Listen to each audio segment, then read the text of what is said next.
Assalomu alaykum. Yana bir bor 5-misolda tahlil qilinadigan bo'lsa, uchburchakni yuzasini topish kerak.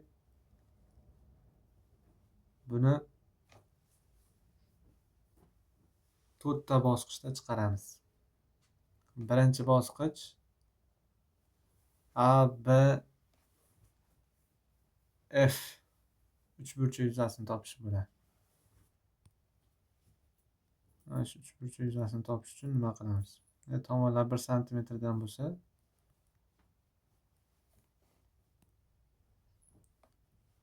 bir tomoni uzunligi 2, mana buni uzunligi ham qancha? 2. 2 ni 2 ga ko'paytirib 2 ga bo'lsa uchburchak yuzasi chiqadi. 2 ni 2 ga ko'paytirsa 4, 4 ni 2 ga bo'lsa yana 2. Mana bu sariq uchburchak yuzasi 2 ga teng bo'ldi. Ikkinchisi EFD uchburchak yuzasi topiladi. EFD uchburchak yuzasi. Buni ham tomonlarini ko'paytiramiz. To'g'ri burchakli uchburchak bo'lganligi uchun bir tomoni 2, bir tomoni 5. 2 ni 5 ga ko'paytirib 2 ga bo'lsa yana 5 ga. Uchburchak yuzasi 5 ga teng bo'ldi. Keyingisi bu uchburchak yuzasini topamiz. Qanday topamiz endi? Bir tomoni uzunligi 3 ga teng, bir tomonining uzunligi necha teng bo'lyapti? 4 ga. 3 ni 4 ga ko'paytiramiz 12, 2 ga bo'lamiz. 6. Bu yuza 6 ga teng. To'rtinchi ishimiz to'rtburchak yuzasini topamiz. Ya'ni A, S, D, E to'rtburchak yuzasini topamiz. Bir tarafi 5 ga teng, ikkinchi tomoni 4 ga teng. Yuzasi 20 santimetr kvadrat bo'ladi. Endi shundan ayirib tashlaymiz. 2 ni, 6 ni, 5 ni. Natija bo'ladi 10, 11, 13, 7 santimetr kvadratga.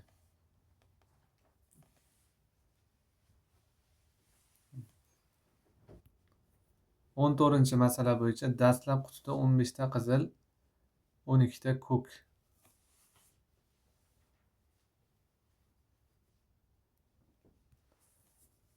Hop, 15 ta qizil,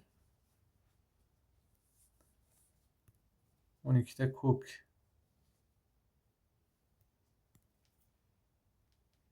Umida opa 5 ta qizil tugmani ishlatdi.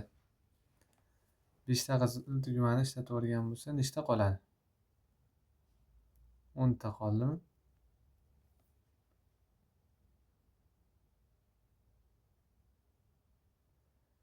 Endi savol beryapti. Qizil, ko'k tugmalar hamda qutidagi jami tugmalar nisbatini toping deyapti. Hop.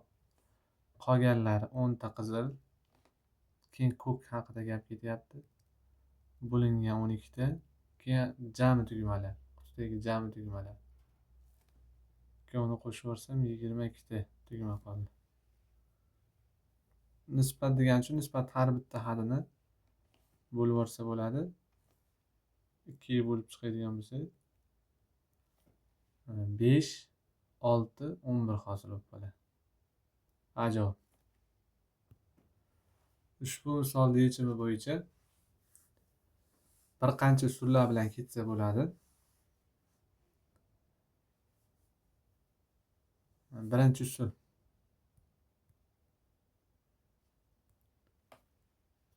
Birinchi usul 4 ta bosqichda chiqadi.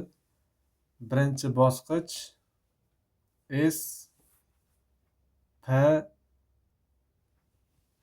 Q, U, V kvadratda yuzasini topish bo'ladi. Yuzasini topish uchun 40 ni 40 ga ko'paytiramiz. 4 kara 4 16, orqasiga 2 tani yozamiz. Santimetr kvadrat. Mana. Endi ikkinchi masala. S,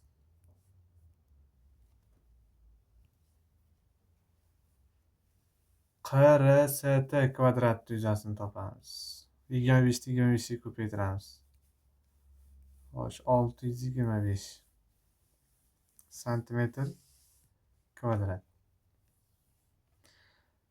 Xo'p. Keyin SPV uni yuzasini topamiz. Ya'ni 40 ni 40 ga ko'paytirib 2 ga bo'lsak chiqadi. Mana bu yuza.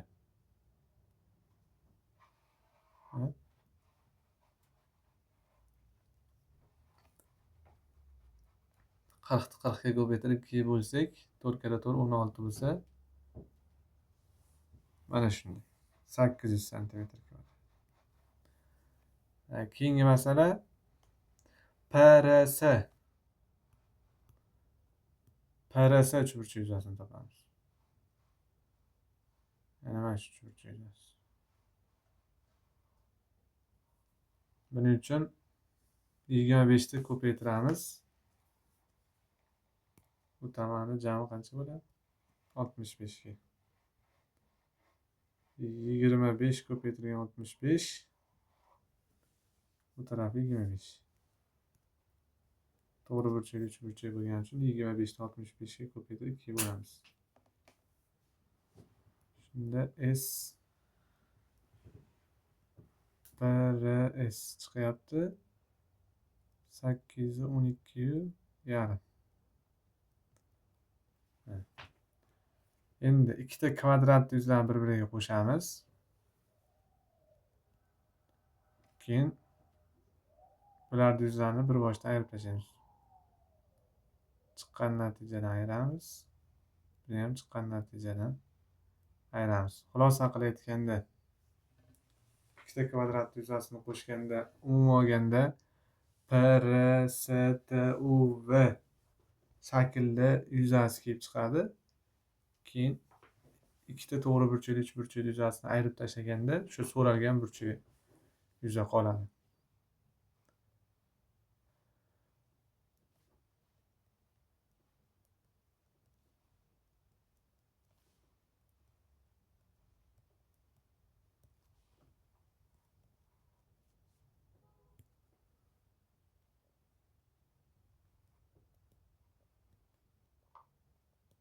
Ha, 612,5 chiqdi. Bu bitta masala. Bitta uslub.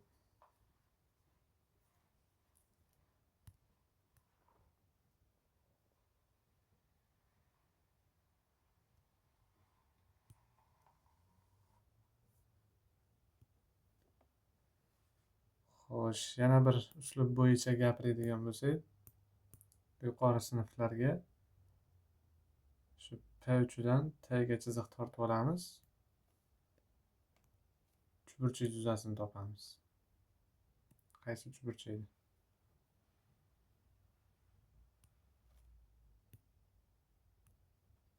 Xo'sh, mana shu uchburchak yuzasini topamiz.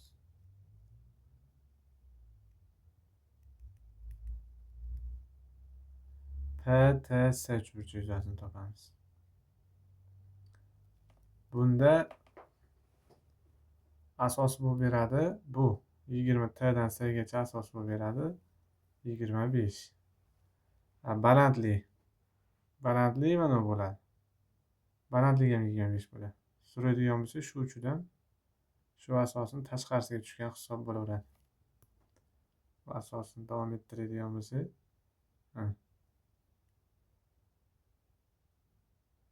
shu asosni davom ettirishdan hosil bo'lgan tomoniga tushyapti. Bu ham 25. Shunda sariq uchburchakning yuzasi 25 ko'paygan, asos ko'paygan balandlik taqsim 2 bo'ladi. Endi ikkinchi masala PTU uchburchak yuzasini topamiz. Buni o'chirib tashlaymiz. PTU uchburchak yuzasini topamiz.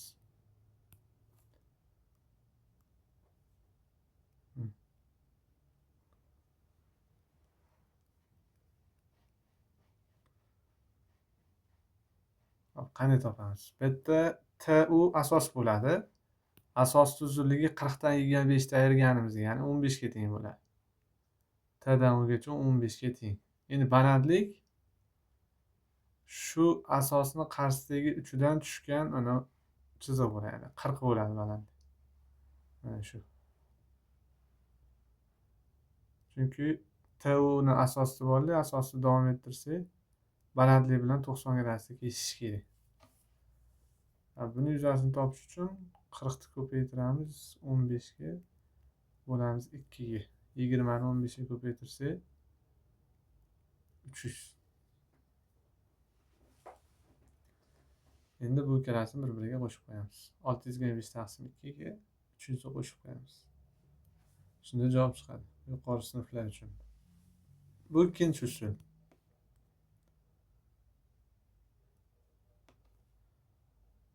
Ikkinchi usul.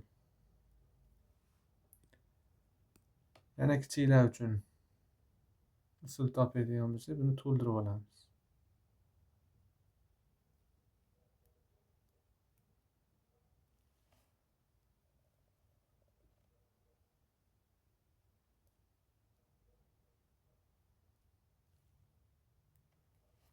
To'ldirib oldik.